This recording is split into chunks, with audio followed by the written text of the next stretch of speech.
Hello and welcome back to the Christian Century YouTube channel. I'm John, and I'm joined today by one of our writers, Michael Woolf, who has written a piece for us called Sanctuary and Houses of Worship Has Always Been Tenuous. So we are going to talk about that article and the sanctuary movement. But first, Michael, hello. Would you tell us a little bit about yourself? Hi, yeah. So my name is Michael Woolf, as you just said, and I'm an ordained American Baptist pastor. I serve a church in Illinois, Lake Street Church of Evanston, and I'm also a scholar of the sanctuary movement. Excellent. Well, thank you for writing this piece and for joining us today. In the beginning of the article, you mentioned two successful sanctuary movements in relatively recent U.S. history, one in the 1980s and one in the 2010s. And you've been quite involved in the 2010 sanctuary movement. I wonder if you could just tell us a little bit more about that particular movement and what that's been like for you and your church to be part of. Sure, yeah. So, like in the past decade, churches and other houses of worship, actually, too, it's more of an interfaith movement, have come together and they've used this strategy that was pioneered in the 1980s around sanctuary, which was then used to give a platform to Central Americans to speak and to be able to give testimony. And that was particularly important during the Reagan administration at the time for both international reasons and domestic reasons. And they took that and they applied it to sort of present immigration debates, particularly around undocumented people.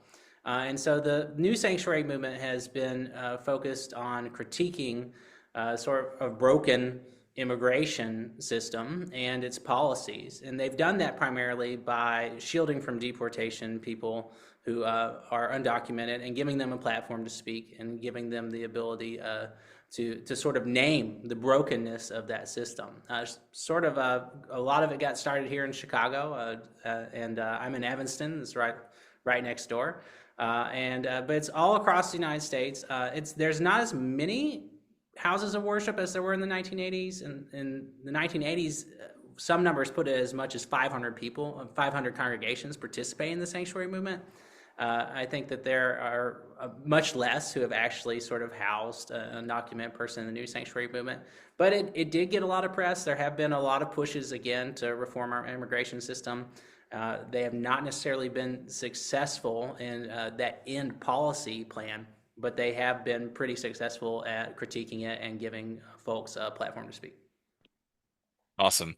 One of the occasions, unfortunately, for this article is an executive order from the Trump administration shifting the policy and I think indicating that they will come into houses of worship to capture illegal immigrants and deport them. You say in the article that you think that this is less about actual policy and it's more about creating fear and fanning fear. I wonder if you could unpack that a little more for us and talk about the dimension of fear and how that plays into what's happening right now. Right. So I happen to be talking to a lot of different congregations who are somewhat interested in sanctuary now as people confront this new reality. And one of the things that has caused people to sort of take a step back and to be more fearful is this change in sensitive locations memo.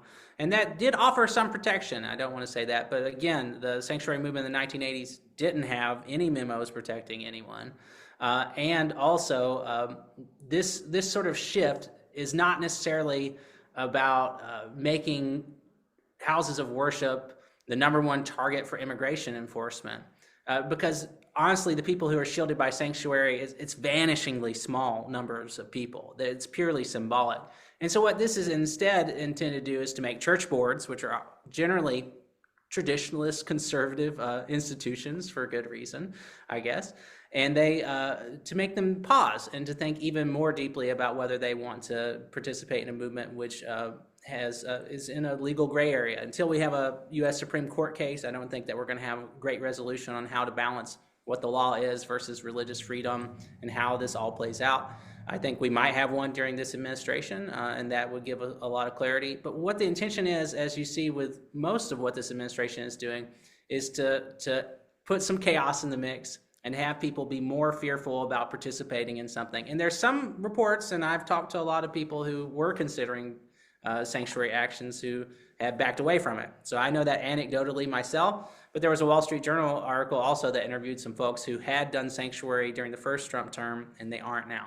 And so we can see that that strategy is working in some ways, but at the same time, it has spurned a lot spurred a lot of lawsuits from religious bodies, denominations, churches, and everybody coming together to sort of oppose that shift too. So I think that in some ways it's caused fear and people to take a step back, and in other ways it's caused people to dive more deeply in to opposing the Trump administration. Yeah, that's interesting. Final thing I wanted to ask you about at the near the very end of the essay, you quote Martin Luther King Jr. and specifically I'll read one of the lines. One has a moral responsibility to disobey unjust laws. I wonder if you could just tell me a little more about that quote and its power and how it maybe applies to these current issues with U.S. Immigration policy. Yeah, so I'm a scholar, so I really like old ideas, and when they come into new context, sanctuary is one of these ideas that has roots way, way back in the ancient past, and it has real relevance now. This idea, about unjust laws not commanding your obedience, comes to us from natural law theologians and thinkers from millennia ago, really. And to see it have continued relevance, these old arguments, and one of the things I love about the Martin Luther King essay that I'm citing there is that he cites Augustine with this idea. And I think that there's such power in these ideas about law and how we balance our obedience to them. And what it really says is that, unjust laws, they don't have a hold, they don't have a power upon us in the same way that just laws do. In fact, it's our obligation to oppose in some way these unjust laws. And we've seen that in the civil rights movement. We continue to see that in sanctuary. I expect we'll probably continue to see it in a lot of different areas as people weigh their conscience versus their legal obligations. And I think that for that reason, all these ideas that are millennia old are going to continue to be pretty relevant, especially over the next 4 years, but I would think over the coming decades too. Yeah. Well, thank you for chatting about this. I'm sure there's so much more we could say, but you've given us a lot to think about.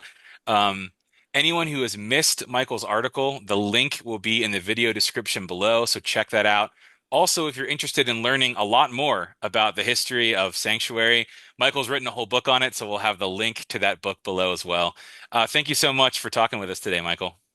Thanks for having me. Really appreciate it.